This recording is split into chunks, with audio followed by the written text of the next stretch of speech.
Got some very exciting news today.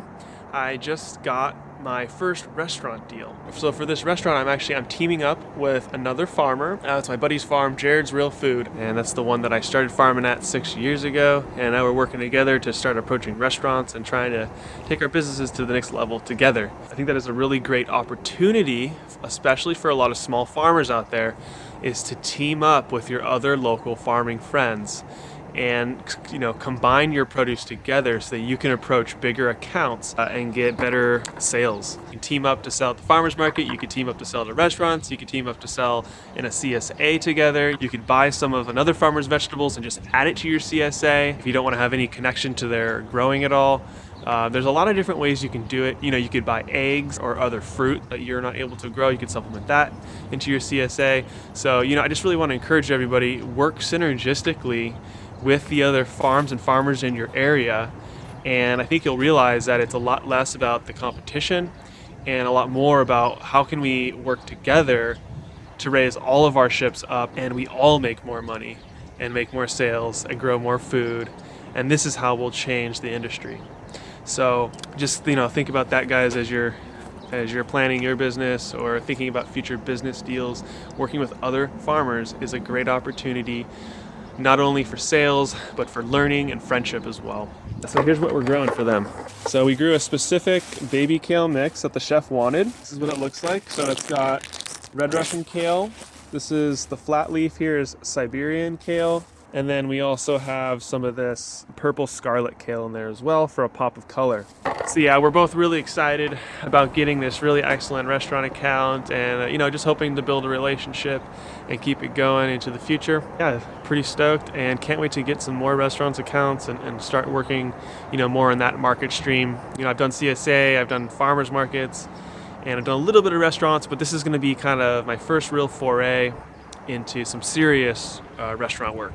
So excited to see where that takes us. And then guys, it looks like there's some ghosts out here, but actually these are frost blankets and it actually got cold in San Diego. I can't believe it, but the beginning of this week and next week, we're gonna have temperatures in the 50s and 60s, and then at night it'll be in the 40s. The other night, unfortunately, it went down to 37 and we got a frost, even out here in Lemon Grove. These are basil seedlings.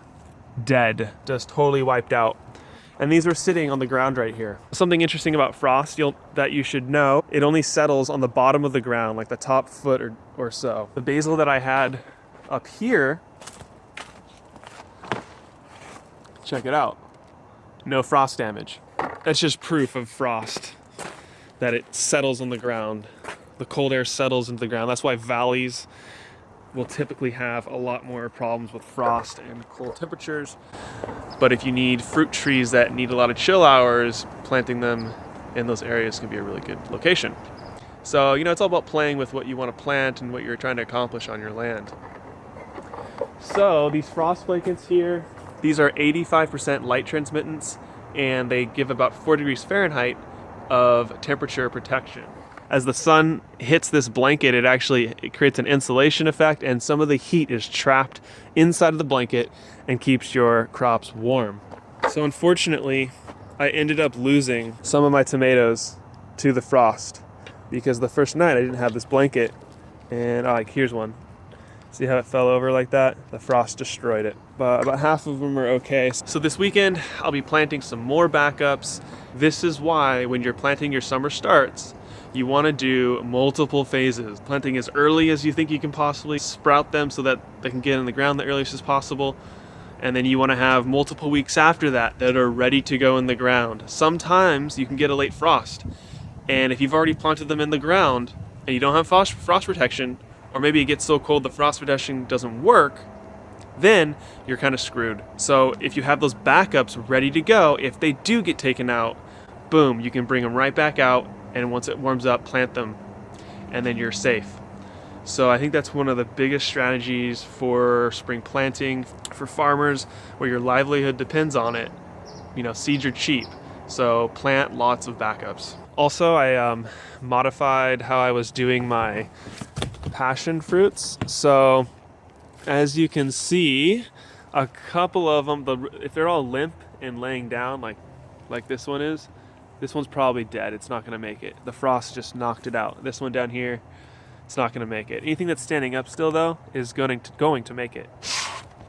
I have these heat mats. Well, one of them's underneath this, and then the other one I have just on the side here, covering it with the top lid there. Overnight, when I came here in the morning, it was extremely warm in there in the morning. This is actually a very nice temperature. I've got a lot of water in there for moisture. For passion fruit, it's really important that they're warm and moist, and that is what really encourages the root growth because they are a tropical and subtropical fruit.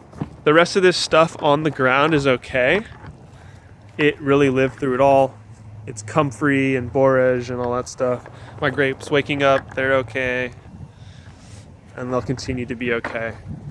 Even the plumeria looks like it survived the 37-degree temperatures we had.